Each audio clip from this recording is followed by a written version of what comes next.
بچے کوئی اتنی بڑی غلطی نہیں کر رہے ہوتے لیکن ان کے ماں باپ بڑے سینسٹیو ہوئے ہوتے ہیں, وہ سمجھتے ہیں کہ یہ بہت بڑی کوئی خرابی ہے.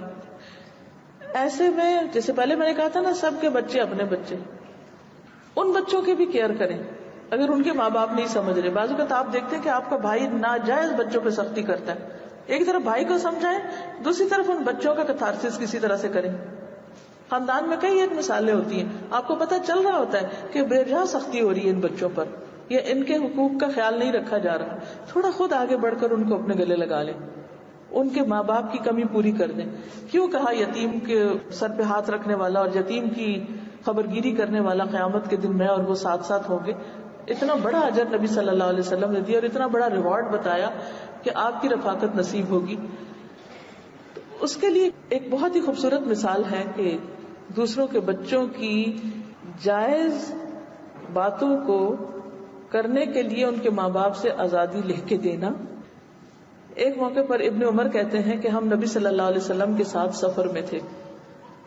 میں حضرت عمر کے تندخو اونٹ پہ سوار تھے. اونٹ بڑا ہی کچھ سخت قسم کا تھا, وہ مجھ پہ غالب آ جاتا, کنٹرول نہیں ہو رہا تھا اور جماعت سے آگے بڑھ جاتے. ہم سب کٹھے جا رہے تھے ساتھ ساتھ. تو ہوتا کیا کہ وہ جس اونٹ پہ میں بیٹھا ہوا تھا وہ آگے نکل جاتا. حضرت عمر کو بہت برا لگتا, وہ اس کو روکتے اور پیچھے لوٹاتے, وہ پھر آگے بڑھ جاتا. حضرت عمر پھر ڈانٹتے, پیچھے کرتے.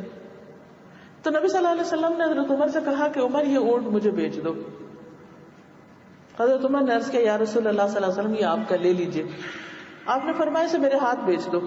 چنانچہ انہوں نے نبی صلی اللہ علیہ وسلم کے ہاتھ بیچ دیا. تو نبی صلی اللہ علیہ وسلم نے خرید کے ابن عمر کو دیا, ان کے بیٹے پر کہا اب جاؤ بیٹھو جو جی چاہے کرو. یعنی بعض اوقات ماں باپ سمجھ نہیں رہے ہوتے کہ ہم بچوں کو جس چیز سے روک رہے ہیں کوئی اتنی بڑی بات نہیں, کیوں روکے چلے جا رہے ہیں. تو نبی صلی اللہ علیہ وسلم عبداللہ بن عمر کی خواہش کو بھی دیکھ رہے تھے اور ان کی پریشانی کو بھی دیکھ رہے تھے کہ اونٹ قابو ہی نہیں آ رہا یا کچھ ایسا مسئلہ ہو رہا ہے, اور عمر بھی بار بار بیٹے کو ڈانٹے ہی چلے جا رہے ہیں. تو آپ نے اس بچے کے لیے آسانی کر دی, اچھا جاؤ.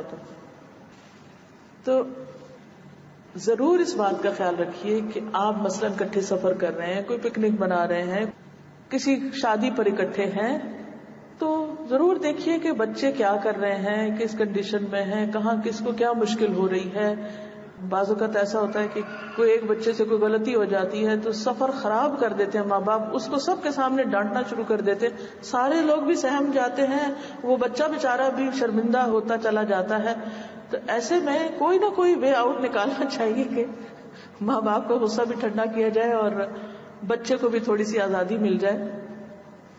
تو مجھے یہ مثال جو ہے وہ بہت ہی خوبصورت لگتی ہے کہ نبی صلی اللہ علیہ وسلم نے اونٹ خرید کے بچے کو دے دیا. اسی طرح حضرت جابر کا اونٹ ایک دفعہ خرید کے ان کو پیسے بھی لوٹا دیے اور اونٹ بھی دے دیا. تو یہ بڑے دل کی باتیں ہوتی ہیں, اور یہ اسی وقت ہو سکتا ہے جب انسانوں کے دل میں انسانوں کی خیر خواہی اور بھلائی ہو.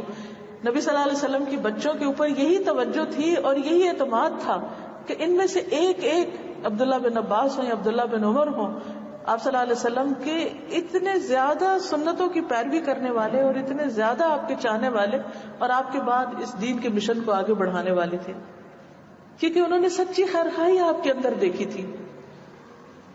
تو بچوں کو یہ اعتماد دینا ضروری ہے کہ ماں باپ ان کے خیر خواہ ہیں, یا بڑے ان کے خیر خواہ ہیں, یا کوئی ریلیجس اسکالرز ہیں تو وہ ان کے خیر خواہ ہیں.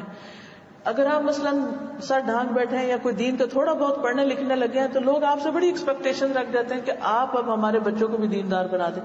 ایسی صورت میں بچوں کو کبھی فیلنگ نہ دیں کہ آپ ان پہ کچھ امپوز کریں گے یا آپ اپنے آپ سے ان کو خوف زدہ کریں کہ پتہ نہیں آپ کیا بڑی چیز ہیں. ان کے ساتھ ریلیکس ہو جائیں, نارمل ہو جائیں, ان کو اپنے بچوں کی طرح ڈیل کریں حتیٰ کہ وہ آپ سے مانوس ہو جائیں. ان کو یہ فیلنگ نہیں آنی چاہیے کہ آپ پتہ نہیں کون کیا ہوا ہے.